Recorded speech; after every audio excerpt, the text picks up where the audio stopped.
Bonjour à toi, je suis ravie de te retrouver. Aujourd'hui, je te fais cette vidéo de mon jardin parce que voilà, il fait beau, puis je me disais que ce serait bien de prendre l'air, tout simplement. Et c'est vrai que j'ai cette chance aussi de pouvoir travailler de l'extérieur quand je veux. En tout cas, ça m'a donné de l'inspiration et j'ai repensé justement aux discussions que j'ai pu avoir avec certains d'entre vous.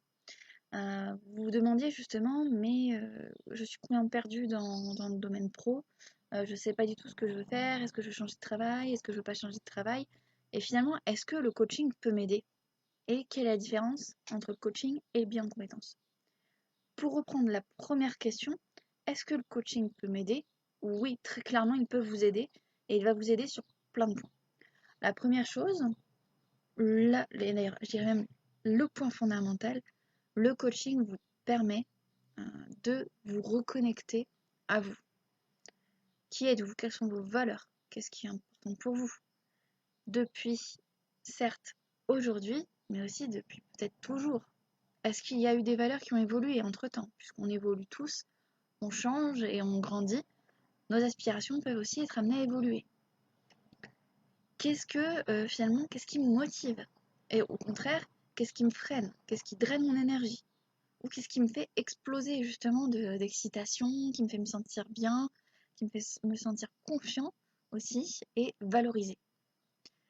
Deuxième point, le coaching va te permettre de te préparer mentalement à un changement.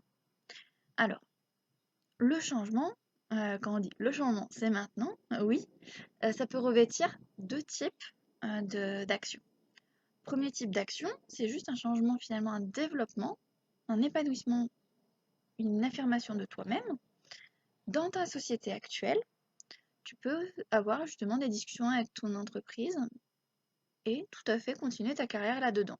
Mais c'est tout à fait OK.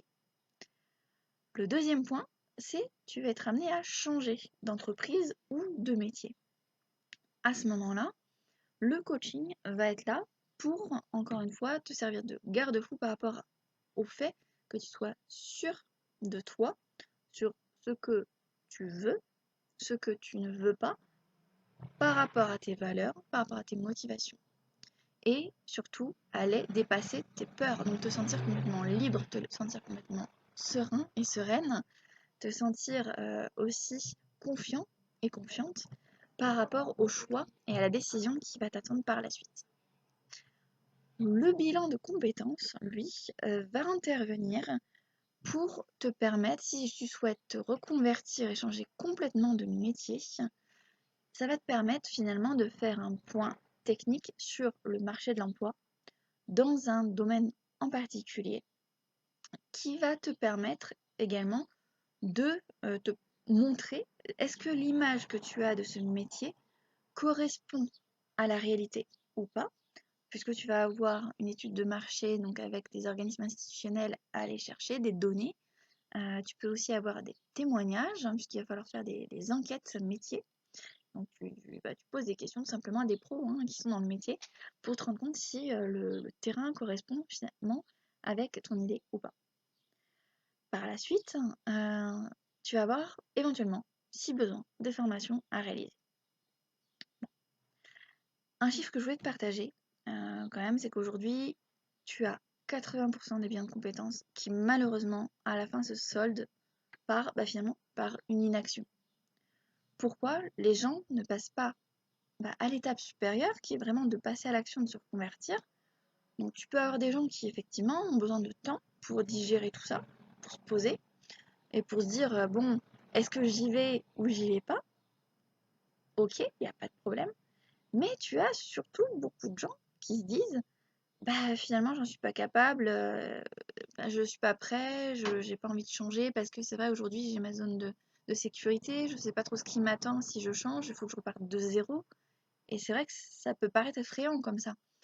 Alors que si vous avez eu le coaching avant, ça vous permet justement d'aller casser ces croyances-là et d'être dans un état d'esprit vraiment enthousiasme, de vous dire bah enfin ça y est, j'ai trouvé ce qu'il me faut et je sais que j'ai les moyens, j'ai les ressources pour y arriver. Et quand bien même, j'ai envie de dire, ça ne marcherait pas cette expérience-là, et bah de toute façon, ça sera que du positif pour moi.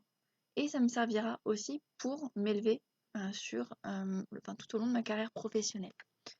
Donc, vous voyez, c'est un état d'esprit en fait qui va vous servir le coaching vraiment tout au long, que vous soyez en reconversion, que vous soyez simplement en questionnement sur vous-même. Mon objectif aujourd'hui avec mes clients, c'est vraiment de vous accompagner sur la reconnexion à vous-même, vous aligner pour vous permettre réellement de prendre du plaisir, de vous sentir libre et de vous sentir reconnu déjà par vous-même. Parce que si déjà vous vous acceptez vous-même, vous gérez aussi mieux vos émotions, je vous garantis que c'est vraiment la porte vers votre liberté, vers de la détente et surtout vous prenez moins la tête, vous prenez beaucoup plus de recul sur les choses et c'est ça qui vous permet aussi de passer s'il y a des problèmes. Et ben ok, le problème il passe dans une oreille et puis il ressort par l'autre. Vous allez le gérer, vous savez, vous êtes confiant, vous trouverez des solutions. C'est juste une question de justement de focus. Voilà, bah écoutez, j'espère que cette vidéo vous a plu. Je vous souhaite une très belle après-midi. Puis moi de mon côté, eh ben, je vais continuer à me reposer un petit peu avant de me remettre à la prochaine vidéo. Je vous souhaite une très belle journée. Ciao, ciao.